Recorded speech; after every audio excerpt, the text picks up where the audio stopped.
रहता है जिसका बच्चे के ऊपर बहुत ही बुरा असर पड़ता है। हाँ जी sir. You are right Farid Sahab, इसी वजह से मैं एमए इंग्लिश नहीं कर सका। माँ बाप की बहस की वजह से मैं फिर 6वीं क्लास से ही पाँच गया। गौरी अगर तुम पाँचते ना तो तुमने एमए इंग्लिश कर लेना था।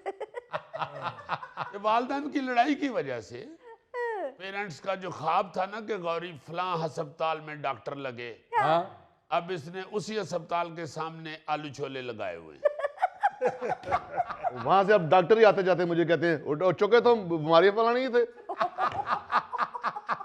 अच्छा यार, मैं ये कोई मजाक नहीं कर रहा, ये फैक्ट बात है, रियलिटी है कि माँ बाप एक दूसरे से लड़ते झगड़ते हैं, जिम्मेदारी एक दूसरे पर डालते हाँ हैं जी। और इसका बुरा असर बच्चों की तालीम और तरबियत पर पड़ता है। एग्जैक्टली।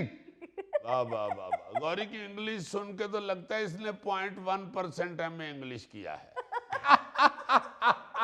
अच्छा, इसका नुकसान क्या होता है हाँ, जी। कि माँ बाप इसी बहस मुबासे में पड़े रहते हैं और बच्चा जो है वो ट्रैक से हट जाता है और उनको ये पता ही नहीं चलता हाँ कि बच्चा स्कूल में क्या कर रहा है या घर में आके क्या कर रहा हाँ जी बिल्कुल। मगर सर इनको तो मैं साथ साथ बताती रहूं कि आपके बच्चे का पढ़ाई के ऊपर बिल्कुल भी ध्यान नहीं है, उसे आपकी तवज्जो की शदीद जरूरत है। टीचर साहबा, अगर तवज्जो हमने ही देनी है तो फिर उसे स्कूल भेजने की जरूरत क्या है? होमवर्क हमने करवाना है, तवज्जो हमने देनी है, आप लोगों ने सिर्फ फीस लेनी होती है। सर देखिए, आपका बच्चा 24 घंटों में से हमारे पास सिर्फ 6 घंटे रहता है, बाकी 18 घंटे वो आपके पास गुजारता है। उसने आपसे ज्यादा सीखना होता है। सुन रही हो आशी? छोड़ें जी इसे, आप मुझे बताएं किस खप्ती के साथ बहस में पड़ रही हैं। वाह, मैं खपती हूं, तुम क्या कम नक चढ़ी हो? सारा दिन तो मैं बाहर होता हूं, एक तुमसे अहमद नहीं संभाला जाता, मैं क्या क्या कुछ करूं।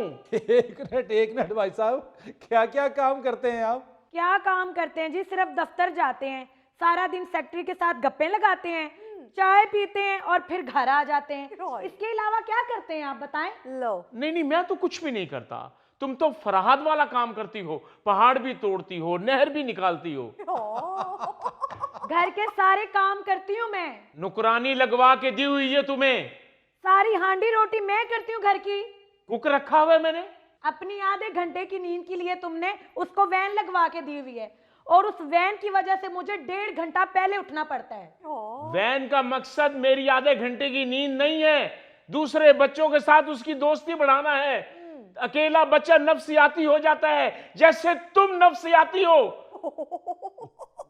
ओ भाई, एक मिनट ठहरे, आप दोनों को यहाँ पे झगड़े के लिए नहीं बुलवाया हुआ, झगड़ा आप लोग घर जाके भी कर सकते हैं। नहीं, मेरा ख्याल है जितने माशाल्लाह दोनों मसरूफ हैं, घर में लड़ने की भी फुर्सत नहीं मिलती हो। हाँ जी, इसलिए बाहर ही लड़ते हैं सड़कों पे। और वैसे भी मेरा ख्याल है मियाँ बीवी के बाहर लड़ने का एक फायदा ये भी है कि घर की चीजें नहीं टूटती। देखें जी, बच्चा पालना सिर्फ मेरी अकेली की जिम्मेदारी नहीं है। होमवर्क भी मैं करवाऊं, तवज्जो भी मैं दूं, तो बाप कहाँ है? होमवर्क के लिए मैंने ट्यूटर रख के दिया हुआ है, वो ट्यूशन पढ़ा के जाता है। इस ट्यूशन के खर्चे पूरे करने के लिए मुझे बाहर काम करना पड़ता है।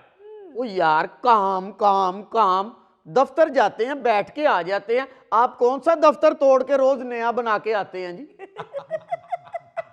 1 घंटे के लिए ट्यूटर आता है, बाकी सारा दिन मैं उसके साथ दिमाग खपाती रहती हूँ। चलो इसी बहाने तुम्हारी मोबाइल से जान छुटी रहती है। यही अलमिया है आजकल के माँ बाप का, औलाद के लिए उनके पास टाइम नहीं है और फिर एक दूसरे को मुर्द इल्जाम ठहराते हैं। बिल्कुल। वैसे ये भाई साहब जिन्ने चरब जबान है ना जी, इन्होंने लाजमन 5-6 बंदियां का उधार देना होएगा। क्योंकि इस तरह के बंदे काम घट करते हैं और रोब ज्यादा डालते हैं। और भाई, चर्ब जुबान होना पड़ता है, वरना दुनिया जितनी तेज है ना, मेरे दफ्तर के साथी मुझे बेच कर खा जाएं। अच्छा, ऐसे बंदे ना अक्सर मालियाती फ्रॉड में पकड़े जाते हैं।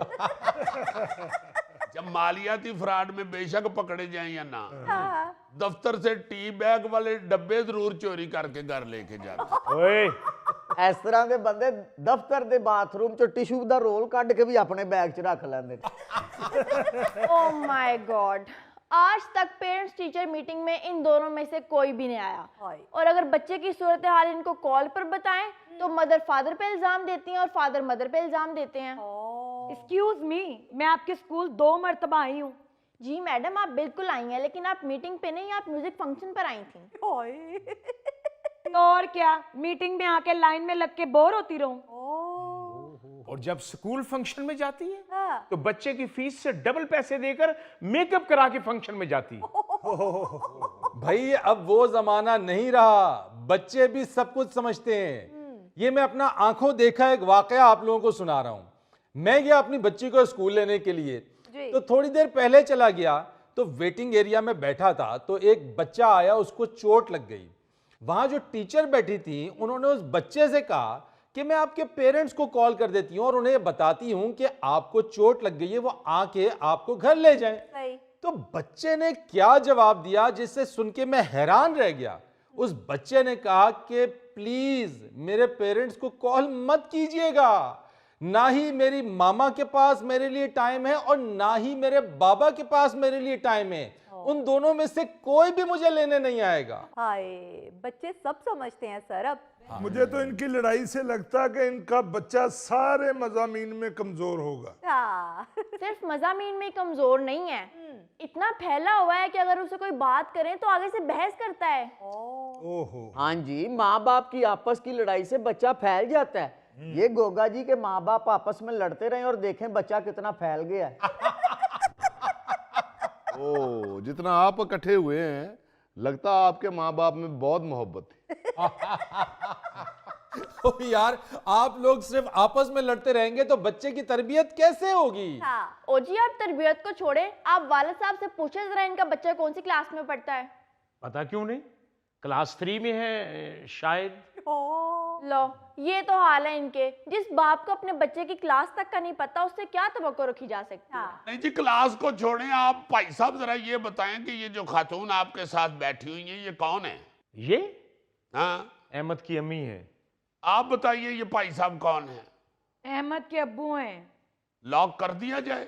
जी, और जिस कदर आप लड़ते हैं, पता नहीं आप ये किस तरह याद रखते हैं कि ये अहमद के अब्बू हैं और ये अहमद की अम्मी हैं। खुदा के वास्ते ऐसे ना करें, अपने लड़ाई झगड़े से अपने बच्चे की तरबियत का सत्यानाश ना करें। बिल्कुल सही। यार असल मसला ये लड़ाई झगड़े का नहीं है, असल मसला ये है कि ये दोनों एक दूसरे पर एहसान जता रहे हैं। ओ भाई, ये एहसान नहीं है, फर्ज है। इसे फर्ज समझकर निभाएं, तब जाके आप दोनों के बच्चों की तरबियत होगी। सुन रही हो?